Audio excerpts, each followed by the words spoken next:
আসসালামু আলাইকুম রহমতুল্লাহি আবরাকাতু। আমরা ধারাবাহিকভাবে কোরআনুল কারীমের সূরাতুল বাকরা শেষ করার পর সূরাতুল আলে ইমরানের 25 নং আয়াত পর্যন্ত সহিহ শুদ্ধভাবে অঙ্ক শিখেছি। এবার আমরা 26 নং আয়াত সহিহ শুদ্ধভাবে অঙ্ক শিখব ইনশাআল্লাহ। আর আপনি যদি আমার চ্যানেল নতুন হয়ে থাকেন অবশ্যই আমার চ্যানেল সাবস্ক্রাইব করবেন এবং লাইক করে দিবেন। আমার ভিডিওগুলো ধারাবাহিকভাবে আপনি যদি পার্ট টু পার্ট দেখেন ইনশাআল্লাহ আপনি যে কোনো কোরআন, এই কালার বোর্ড না, যদি শুধু যে কোনো কোরআন আপনি সহিহ শুদ্ধভাবে পড়তে পারবেন। আউযু বিল্লাহি মিনাশ শাইতানির রাজিম। বিসমিল্লাহির রহমানির রহিম। কুলিল্লাহুম্মা কফ পেশ কু, লাম লামজের লিল, কুলিল। দেখেন লামের পরে তাসদিদ রয়েছে, এই তিন দলের চিহ্নকে বলা তাসদিদ। এই চিহ্ন যে হরফ থাকবে সে হরফ দুইবার উচ্চারণ করতে হবে। প্রথমবার ডান দিক হরকতের সঙ্গে, দ্বিতীয়বার নিজ হরকতের সঙ্গে। যেমন কফ পেশকু, লাম লামজের লিল, লাম খারা জবর লা, তাহলে কি হলো কুলিল্লা।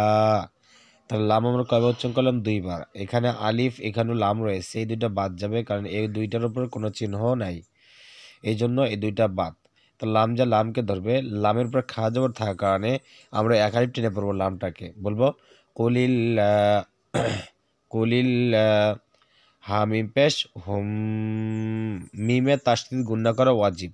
আবার এই তাসদিদ যদি মিমের উপর থাকে তাহলে সে মিমটাকে অবশ্যই গুণনা করে পড়তে হবে। গুণনাটা বলা হয় এইভাবে হুম, এরপরে মিম জর মা, হুম মা। এখন কালার বোর্ডের জন্য অর্থাৎ কালারিং করা রয়েছে, যদি কোনো হরফের উপরে এইরকম কমলা কালার রঙ করা থাকে তাহলে সেই হরফটাকে আমরা অবশ্যই গুণনা করে পড়ব। তাহলে বলবো কুলিল্লাহুম্মা, কুলিল্লাহুম্মা। মিম খারা জবর মা, যেখানে খারা জবর সেখানে এক আলিফ টান। লাম জের লি, কাফ যা লামকে দেবে কাফ লাম জবর কাল, মালিকাল, মা এক আলিফ মালিকাল। কাফ যা লামকে দেবে, লামের জজম রয়েছে, এই চিহ্নকে বলে জজম। জজমওয়ালা হরফ ডান দিকে হরকতের সঙ্গে একত্রে একবার মিলিয়ে পড়তে হবে। এই দুইটা মনে রাখবেন, একটা জজম আর একটা তাসদিদ। তাসদিদ দুইবার, জজম একবার, এই দুইটা মনে রাখলেই চলবে।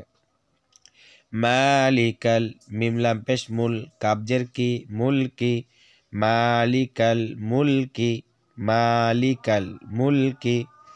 কুলিল্লাহুম্মা মালিকাল মুলকি। তা হামজা পেশ তু, তা যা হামজাকে ধরবে উচ্চারণটা হবে তু। তা লামজের তিল, তু তিল, তু তিল। মিম যা লামকে ধরবে, মিম লাম পেশ মুল, কাফ জর কা মুল কা, তু তিল মুল কা, তু তিল মুল কা। কুলিল্লাহুম্মা মালিকাল মুলকি তু তিল মুলকা। এখন আমার সাথে একবার বলেন, বলেন কুলিল্লাহুম্মা মালিকাল মুলকি তু তিল মুলকা। এরপর আসুন মিম নুন জবর মাং, ইকফা। মাং মায়কার মা অনেশ্বর, মাং অনেশ্বর দিয়ে গুণনা করে পড়তে হবে। কেন? দেখেন নুন সাকিব তা রয়েছে, তাহাটা হলো ইকফা হাকিকি হরফ। ইকফা হাকিব পনেরোটি, তাওসাও, জিমোদালো, জালুসা, সিনোসিনো, সদদদ, তজ, ফাওকফ, কাফ। এই 15টি হরফ হলো ইকফার হরফ। এই সম্পর্কে জানতে চান ডিসক্রিপশন ভিডিও দেওয়া আছে, সেখান থেকে শুধু ইকফার হরফগুলো মুখস্থ করে নেবেন, এটা সবচেয়ে ভালো হবে।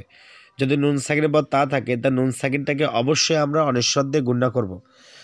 অথবা আর একটু সহজ করে বললে, যদি নুন সাকিনের পরে, এখানেও দেখো নুন সাকিন রয়েছে, এখানেও নুন সাকিন রয়েছে, যদি নুন সাকিনের পরে হামজা হা আইন হা গাইন খ, এই 6 হরফের কোনো একটা হরফ যদি না পাওয়া যায়, কি বললাম, এই 6 হরফের কোনো একটা হরফ যদি না পাওয়া যায় সেক্ষেত্রে আমরা অনিশ্বর দিয়ে গুণনা করবো নুন সাকিনটাকে।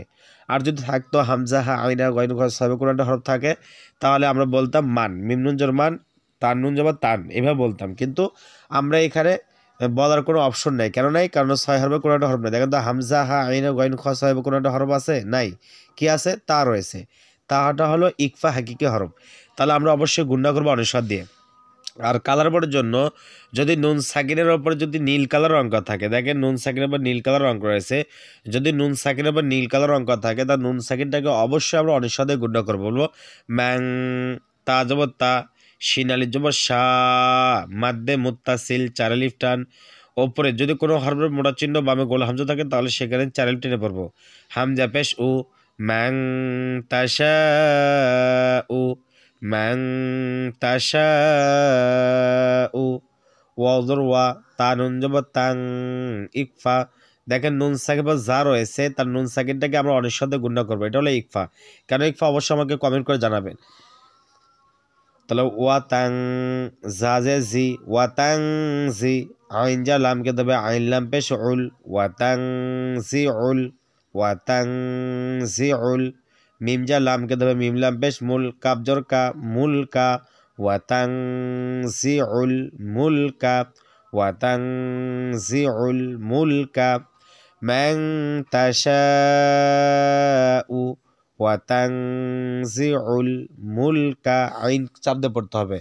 এখন আমার সাথে একবার বলেন ম্যাং তাশাউ, ওয়াতানজিউল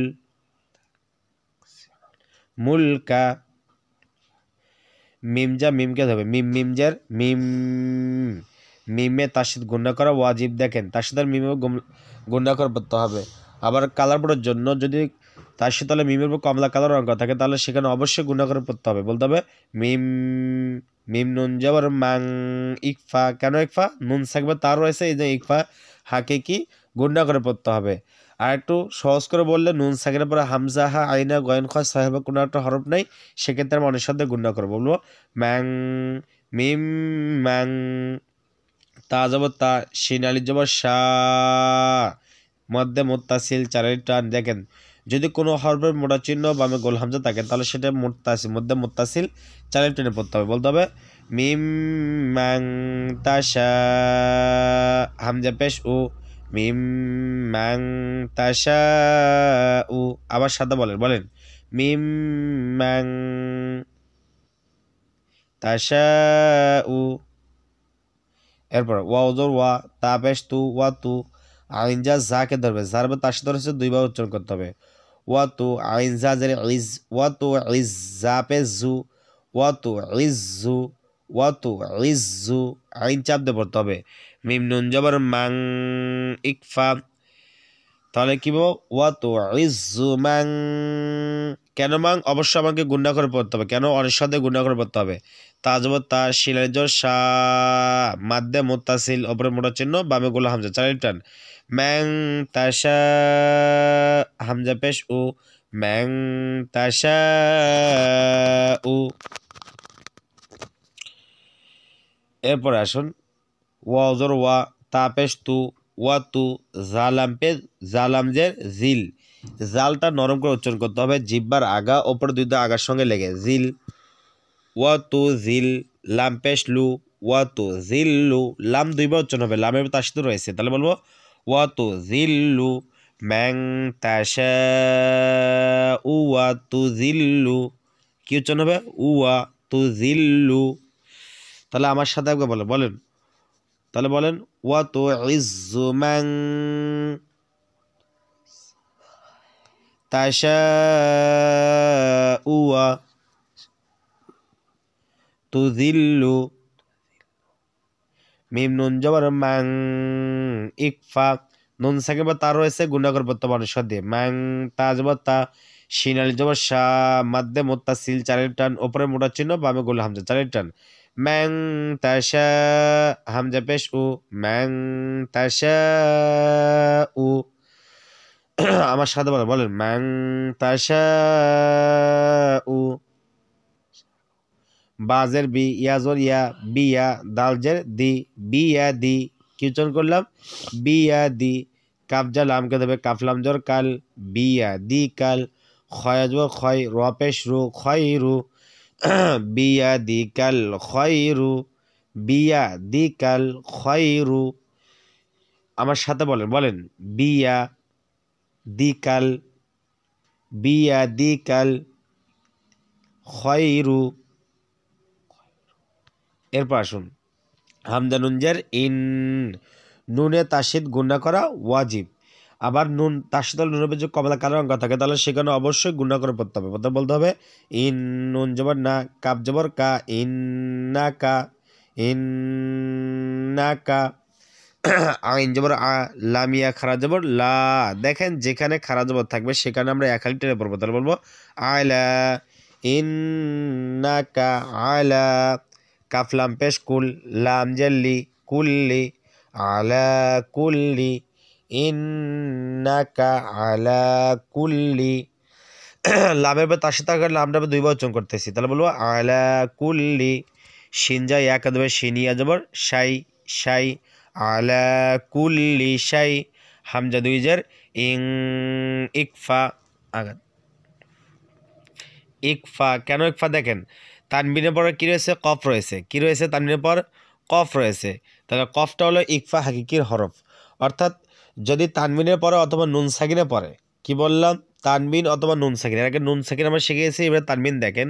যদি নুন সাকিন অথবা তানবিনে পরে হামজা হা, আইন হা, গইন খ, এই ছয় হরফে কোনো একটা হরফ যদি না পাওয়া যায় তানবিনের পর অথবা নুন সাকিনে পরে, তাহলে সেক্ষেত্রে তানবিন এবং নুন সাকিনটাকে আমরা অনিঃশব্দে গণ্য করবো।